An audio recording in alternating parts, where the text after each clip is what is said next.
Chapter 5. Resolving Matters. The hours of class drag on interminably. I'm physically present in the room, but my mind wanders, reliving every touch, every sensation from yesterday's encounter with Pedro in the student union room. The desire I thought had been satisfied has only grown, like flames that, instead of being extinguished, gain strength with the wind. During class, my phone vibrates discreetly. A message from Pedro. "Still want to see me tonight?" I respond without hesitation. "Yes, I can pick you up at 9. Send me your address." The bright dot on the screen indicates he's typing, then stops, then starts typing again. I imagine his hesitation, his nervousness, and this excites me even more. Rua des Acacias, 302, Apt 15. Should I bring anything? Just yourself, and maybe something that was missing yesterday afternoon. I let the insinuation hang, knowing he'll understand. 3 dots appear, disappear, reappear. Finally, understood, see you later. The rest of the day passes in a blur of distracted notes and inappropriate thoughts for a classroom. At home, I take a long shower. The hot water falling on my skin reminds me of the heat of his hands, creating an anticipation that's almost painful. I carefully choose each piece of underwear, a black lace set that I bought months ago and never had the courage to wear. Over it, something casual, dark jeans, silk blouse, light leather jacket. Too casual to seem like I'm trying, elegant enough to make me feel confident. At 8:45, I get into my car, an old Fiesta I inherited from my older brother. It's not luxurious, but it's impeccably clean. I connect the playlist I prepared, a mix of indie rock with touches of jazz that creates the perfect atmosphere. Pedro's address is in a typical university neighborhood, old buildings renovated to house students. I park in front of number 302 and send a message. "I'm here." Less than a minute later, he appears at the building door. He's wearing dark jeans and a navy blue shirt that accentuates his broad shoulders. Clearly, he put as much effort into appearing casual as I did. I smile, thinking about our shared nervousness. Pedro gets into the car, bringing with him that citrus cologne that I'm already beginning to associate with moments of intimacy. We exchange a quick, almost shy kiss, as if we hadn't been so close just hours before. "Hi," he says, a smile lighting up his face. "Hi," I respond, feeling strangely nervous. "So," he begins, adjusting his seatbelt, "where are we going?" I swallow hard. Planning is one thing, saying it out loud is something completely different. "To a motel," I respond, my voice surprisingly firm. "Any objections?" His eyes widen for a moment, then a slow smile spreads across his face. "Absolutely none." "Good." I start the car and enter the night traffic, "because I have plans for you tonight." "What kind of plans?"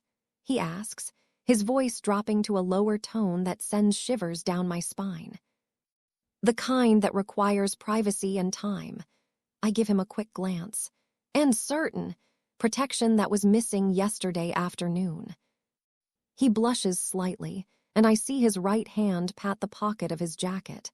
"I came prepared." "Good boy," I say, and I see him swallow hard. The 20-minute journey is filled with surprisingly normal conversation. We talk about our classes, about Gibson's book that I started reading, about a programming project he's working on. It's almost surreal to discuss algorithms and nonlinear narratives while driving to such an explicitly carnal encounter. "You really understand Gibson," Pedro comments, seeming genuinely impressed.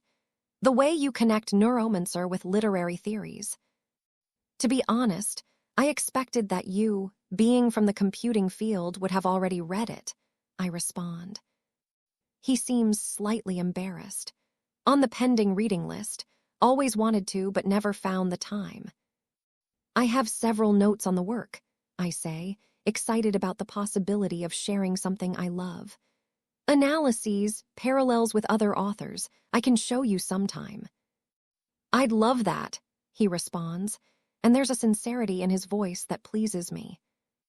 The motel I chose isn't luxurious, but it's clean and discreet, an establishment on the outskirts of the university neighborhood, known for its privacy. I park in front of the reception, feeling growing nervousness. At the entrance, I pay for a simple suite. The gate opens and I drive to the indicated spot. We enter the room together, a charged silence between us. It's a simple but pleasant space. King-size bed with impeccable white sheets, soft lighting, a small minibar, a flat-screen TV that will probably never turn on. The impersonality of the place, strangely, makes everything more exciting. A neutral space without history that exists only for what we're about to do. Pedro closes the door behind us. We stand there, about a meter apart, the air between us charged with electricity. Sofia, he begins but doesn't complete the thought. He doesn't need to. In 2 steps, I'm in his arms, my lips finding his. There's no hesitation now, no limitations of time or place. Just the 2 of us and the whole night ahead. His hands slide down my back, down to my hips, pulling me against him. I can feel his desire pressed against me, and a moan escapes my lips. My fingers work on the buttons of his shirt, desperate to feel his skin against mine. We walk blindly toward the bed, leaving a trail of clothes along the way.